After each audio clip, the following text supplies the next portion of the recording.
America सिर्फ अपने फ़ायदे, अपनी सिक्योरिटी में, अपनी सुरक्षा में हर बार उतरा है। पहली जंग अज़ीम में अमेरिका 1914 में नहीं उतरा जब शुरू हुई, अमेरिका 1917 में उतरा। अब ये सवाल है कि 1917 में क्यों उतरा अमेरिका? अमेरिका उतरा क्योंकि उस वक़्त जर्मनी इतना ताकतवर था कि रशिया को हरा चुका था और इंग्लैंड और फ्रांस की कंबाइंड आर्मीज़ को भी हराने वाला था, उनकी फ़ौजों को हराने वाला था। यानी कि जर्मनी पूरे यूरोप पे काबिज़ हो जाता। अमेरिका इसको रोकने के लिए उतरा 1917 में, और अमेरिका के उतरते ही पूरा तख्ता पलट गया, जर्मनी हार गया। इसी तरह से दूसरी जंग अज़ीम में, पहली जंग अज़ीम में जब अमेरिका उतरा तो अमेरिका की जीडीपी जर्मनी की 2.5 गुना थी, और जर्मनी की फ्रांस और इंग्लैंड से ज़्यादा थी जर्मनी की, उसकी भी 2.5 गुना थी अमेरिका की।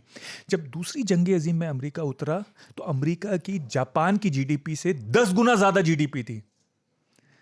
10 गुना ज़्यादा, 1 गुना 50% नहीं, दुगनी नहीं, 10 गुना ज़्यादा जीडीपी थी। तो उनको डर ये लग रहा था कि जर्मनी और जापान जिस तरह से जा रहे हैं, अगर वो जीत गए, उन्होंने रशिया और इंग्लैंड को हरा दिया, तो अगला निशाना क्या होगा? फिर अमेरिका होगा। तो उनको रोकने के लिए, खैर दूसरी जंग अज़ीम में तो जापान ने ही हमला कर दिया था पर्ल हार्बर पे, पर ये बातें पर्ल हार्बर से पहले ही बहुत ज़्यादा हो रही थी वॉशिंगटन में कि अब हमें जंग में घुसना पड़ेगा, उतरना पड़ेगा। पर रोक रहा था अमेरिका का इनर अमेरिका, अमेरिका को रोक रहा था। एक पॉलिसी थी कॉल्ड आइसोलेशनिज्म, जैसे कहते हैं। यही अमेरिका फर्स्ट का नारा उठा था 1930 के दशक में कि हमें नहीं घुसना है यूरोप के मामलों में, हमें नहीं लड़ना है। क्यों? क्योंकि हमारे नौजवान मर चुके हैं पहली जंग अज़ीम में, हमें अपने और नौजवान नहीं मारने। जंग एक बहुत बुरी चीज़ है एक मुल्क के लिए, एक बहुत बड़ा भार।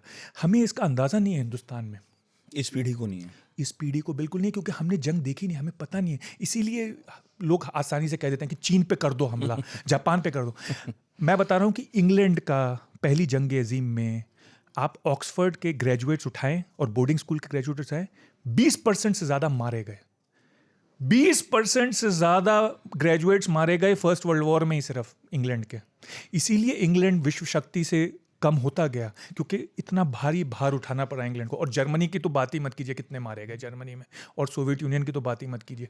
तो ये जो लोग कहते हैं जंग आसानी से मुंह पे लाने वाला शब्द है, पर असल में उसका भार उठाना, तो अमेरिका में कोई लड़ना नहीं चाहता था 1930 के दशक में। अमेरिका फर्स्ट का नारा उठा कि भाई हमें नहीं, पर रूजवेल्ट प्रेसिडेंट चाहते थे कि हम घुसें, पर नहीं घुस पा रहे थे। तो ये आसान कर दिया जापान ने हमला करके पर्ल हार्बर पे, ये फैसला। क्लैरिटी आ गई। आप कहेंगे फिर तो वापस चला जाता अमेरिका, सन 45 के बाद क्यों उतरा मैदान में? तो वो रशिया के डर से उतरा, सोवियत यूनियन दिखाई दे रहा था, सोवियत यूनियन फिर काबिज हो जाएगा, स्टालिन था सामने, बिल्कुल वो काबिज हो जाएगा। इसीलिए अमेरिका ने ये अलायंसेस बनाए और अमेरिका उतरा। स्टालिन को, मतलब अमेरिका को क्लियर था कि अब हम वापस नहीं जा सकते, अगर हम वापस गए तो अब सोवियत यूनियन सबसे बड़ा हो जाएगा। और कम्युनिज्म बहुत पॉपुलर हो रहा था, चीन भी बन चुका था कम्युनिस्ट। तो ऐसा लग रहा था कि कहीं यूरोप में भी ना फैल जाए कम्युनिज्म, तो इसलिए अमेरिका उतरा। अब मतलब इसलिए नहीं कि अमेरिका को कोई ज़रूरत थी दुनिया की, पर एक तरह से सुरक्षा के लिए उतरा अमेरिका। तो 1990 के दशक में ये आवाज़ फिर उठी कि भाई अब तो सोवियत यूनियन ख़त्म हो चुका, अब क्या ज़रूरत है हमें उतरने की? अब क्यों हम आए? अब वापस आ जाओ, अब बैरकों में, अब क्या हुआ? अब वापस आ जाओ। और ये बड़ा डिबेट उठ रहा। कई प्रोफेसर्स ने, आपने उनका नाम भी सुना होगा, आजकल टीवी पे भी बहुत मशहूर है, जॉन मीयरशाइमर और ये सब जो आजकल बहुत मशहूर हुए। इन्होंने सब ने कहा कि भाई वापस आ जाओ, अब हमने अपना ऑब्जेक्टिव कर लिया है, नेटो को भी बंद करो, घर आ जाओ वापस, जो उसका मकसद था वो पूरा हो चुका। तो अमेरिका के एलीट ने कहा कि नहीं, देखो हमें जिस तरह से सन 45 में हमारे पूर्वजों ने इस दुनिया को कैपिटलिज्म, पूंजीवाद के लिए और डेमोक्रेसी के लिए सुरक्षित किया, उसी तरह से अब हमें एक मौका मिला है कि हमें फ्री मार्केट, एक लिबरल ऑर्डर बनाएं, free capitalist trade, free trade और डेमोक्रेसी लाएं दुनिया में, और हम दुनिया में एक स्टेबिलिटी दें। और ये हमारे लिए भार में बहुत कम है, यानी कि हमारा एक्सपेंडिचर बहुत कम है।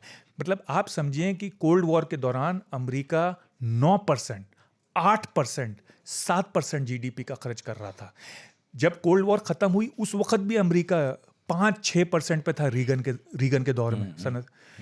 तो उन्होंने कहा भैया अब हमारा एक्सपेंडिचर कितना कम है, हम 3% पे हैं, ये हमारे लिए कोई मुश्किल नहीं है, ये आधा या 1/3 है हमारा भार, और हम इसमें अगर कर सकते हैं तो क्यों ना करें, हमारे कोई ओपोनेंट नहीं है। बिल्कुल सही था।